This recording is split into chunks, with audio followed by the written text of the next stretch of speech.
Hello friends, 80 years ago, the United Nations was created to prevent wars and to protect peace. Since then, 200 wars have happened, generations wiped out, millions of lives lost, nations destroyed. In his book, World Order by Transnational Constitution to Guarantee Peace, Professor Ignaz Bender offers a fantastic vision. A blueprint for a world governed by law and not by force. I am Ignaz Bender. I was for more than 30 years Chancellor of the University of Trier. I think more and more about the situation on our globe. Every day, if we see in the news the bombing, the weapons, the killing of people, I consider what can we do to overcome such a global situation for the next 50 or 150 years. When I met Professor Bender in July this year in Trier, he spoke of a global constitution, a single framework to unite humanity. He has also written a letter to the Prime Ministers of India and Bangladesh, urging them to take the first step towards this global initiative. In this video, I will talk about Professor Bender, about his book, his vision, his joint letter to the Prime Ministers of India and Bangladesh, and in the end, you will get to hear him share his thoughts in his own words. Professor Bender was born on 10th March 1937, a scholar whose academic journey spans more than 5 decades, marked by vision, leadership, and unwavering commitment to education. From 1970 to 2000, a period of 3 decades, Professor Bender was the Chancellor of Trier University, shaping generations of students and building a legacy of academic excellence. He also shared his expertise with universities across the world in Ankara, Kazakhstan, Romania, Luxembourg, and many more, fostering dialogue between cultures and ideas, a lifetime devoted to knowledge and the dream of lasting peace. Just a word about this book. This book was published way back in 2019 from Deutsche Wissenschaftsverlag in Baden-Baden in Germany. And this is basically the English version, and originally this book has been written in German. Now I will give out the essence of this book, which we can make out from the back page. And here it says that we live in a strange world. Technologically we are highly advanced, developed. We can fly to the moon and reach every point on the earth by air within hours. And but we are at the same time extremely underdeveloped in the field of global peace and a worldwide rule of law. And basically it says that the world is handicapped by the absolute sovereignty of the national states and an ineffective UN Security Council, in which one permanent member can veto any UN intervention. And therefore it says that this makes the helplessness of mankind obvious. This book, therefore, it brings out a framework and a structure of a global constitution, which is the essence of the book. To explain the transnational constitution, the author has divided the world into 9 political continents, and he has also suggested 4 organs of the world community: the world parliament, the world senate, the world executive, the world judiciary, and then various details about the world constitution, the principle, preamble, and so on. Interestingly, the author has written 7 letters. Letter to the citizens of the People Republic of China. The second letter is to the citizens of India. Third, to the letters to the citizens of Europe. Fourth letter is to the citizens of USA. Fifth letter is to the Christians of the world. Sixth is to the Muslims of the world, and the last letter is to the youth of the world. Towards the end of this 138 pages book, there is an appendix which gives out the distribution of seats in the world parliament, and this suggested world parliament will have 800 seats divided according to the political continents, the 9 continents that I spoke about.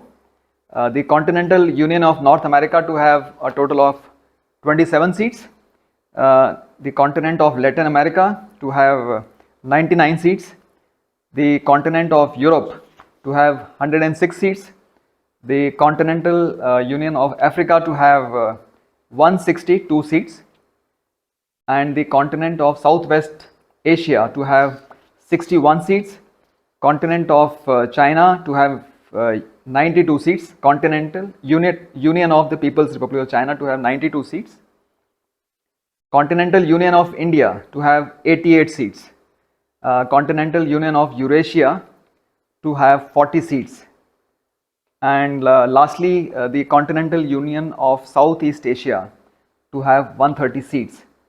So this is the broad breakdown of the 800 seats of the World Parliament, which is basically derived from the population of the individual countries. Essentially, most countries have voting rights at state and national level. What we lack is a global right to vote to elect a world parliament, which can give legitimacy to global law and governance. In the absence of a global political authority to guarantee freedom and security, Professor Bender has therefore recommended a world parliament, the details of which I have already covered. To begin the path towards a world parliament, a global constitution, every nation must face one question: will it join humanity's call for unity? Let us now see what Professor Bender has written in his letter to the two Prime Ministers of India and Bangladesh. He writes that the combined population of India and Bangladesh of 160 crores represents 20% of the humanity. He further states in the letter that when the first 7 parliaments say yes to this proposal, a world constituent assembly will rise to write the law of peace for all humankind. It will take 2/3 of nations to make World Constituent Assembly a reality. Let India and Bangladesh lead, let the world follow. Let us now hear what Professor Bender has to say. I am Ignaz Bender. I was for more than 30 years Chancellor of the University of Trier. And since I am out of office, I think more and more about the situation on our globe. Every day, if we see in the news the bombing, the weapons, the killing of people, I consider what can we do to overcome such a global situation for the next 50 or 150 years. So my proposal is, I wrote a book about this, on world order, how we can organize this world better.